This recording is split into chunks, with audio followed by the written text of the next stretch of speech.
नमस्कार फ्रेंड्स, मैं वंदना।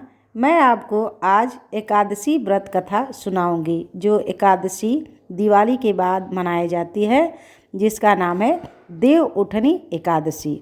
देव उठनी एकादशी व्रत कथा कार्तिक माह की शुक्ल पक्ष की एकादशी को देव उठनी एकादशी कहा जाता है। इसे देवोत्थान एकादशी, देव उठनी, ग्यारस, प्रबोधनी एकादशी आदि नामों से भी जाना जाता है। एक राजा के राज्य में सभी लोग एकादशी व्रत रखते थे। प्रजा तथा नौकर चाकरों से लेकर पशुओं तक सभी लोग व्रत करते थे।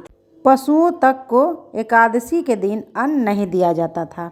एक दिन किसी दूसरे राज्य का एक व्यक्ति राजा के पास आकर बोला, महाराज कृपा करके मुझे नौकरी पर रख लें। तब राजा ने उसके सामने एक शर्त रखी कि ठीक है, रख लेते हैं, किंतु रोज तो तुम्हें खाने को सब कुछ मिलेगा, पर एकादशी को अन्न नहीं मिलेगा। उस व्यक्ति ने उस समय हाँ कर ली, पर एकादशी के दिन जब उसे फलाहार का सामान दिया गया तो वह राजा के सामने जाकर गिड़गिड़ाने लगा, महाराज इससे मेरा पेट नहीं भरेगा, मैं भूखा ही मर जाऊंगा, मुझे अन्न दे दो। राजा ने उसे शर्त की बात याद दिलाई, पर वह अन्न छोड़ने को राजी नहीं हुआ। तब राजा ने उसे आटा, दाल, चावल आदि दिए। वह नित्य की तरह नदी पर पहुंचा और स्नान कर भोजन पकाने लगा।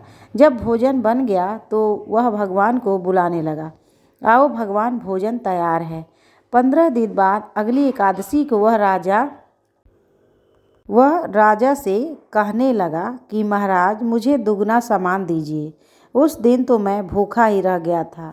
राजा ने कारण पूछा तो उसने बताया कि हमारे साथ भगवान भी खाते हैं, इसलिए मुझे रोज से इसलिए हम दोनों के लिए सामान पूरा नहीं होता।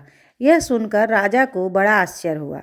वह बोला, मैं नहीं मान सकता कि भगवान तुम्हारे साथ खाते हैं। मैं तो इतना व्रत रखता हूँ, पूजा करता हूँ, पर भगवान ने मुझे कभी दर्शन नहीं दिए। राजा की बात सुनकर वह बोला, महाराज यदि विश्वास न हो तो साथ चलकर देख लें। राजा एक पेड़ के पीछे छिपकर बैठ गया। उस व्यक्ति ने भोजन बनाया तथा भगवान को शाम तक पुकारता रहा, परंतु भगवान न आए। अंत में उसने कहा, हे भगवान, यदि आप नहीं आए तो मैं नदी में कूदकर प्राण त्याग दूंगा। लेकिन भगवान नहीं आए। तब वह प्राण त्यागने के उद्देश्य से नदी की तरफ बढ़ा।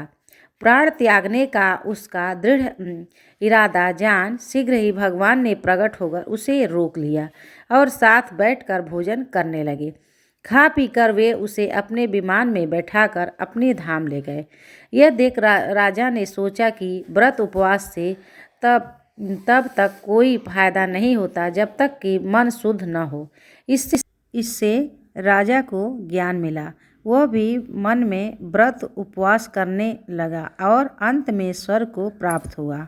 एकादशी व्रत कथा अब यहीं समाप्त होता है। एकादशी व्रत रखने से और कथा सुनने से भगवान विष्णु प्रसन्न होते हैं और अपने भक्तों को सुख और समृद्धि देते हैं और उन पर कृपा बनाए रखते हैं। फ्रेंड्स, मेरे चैनल को सब्सक्राइब ज़रूर करें और आप लोग लाइक नहीं करते हैं तो प्लीज़ लाइक भी करें। फिर मिलेंगे नई कहानी के साथ। तब तक के लिए आपका बहुत बहुत धन्यवाद। पूरा वीडियो देखने के लिए थैंक यू।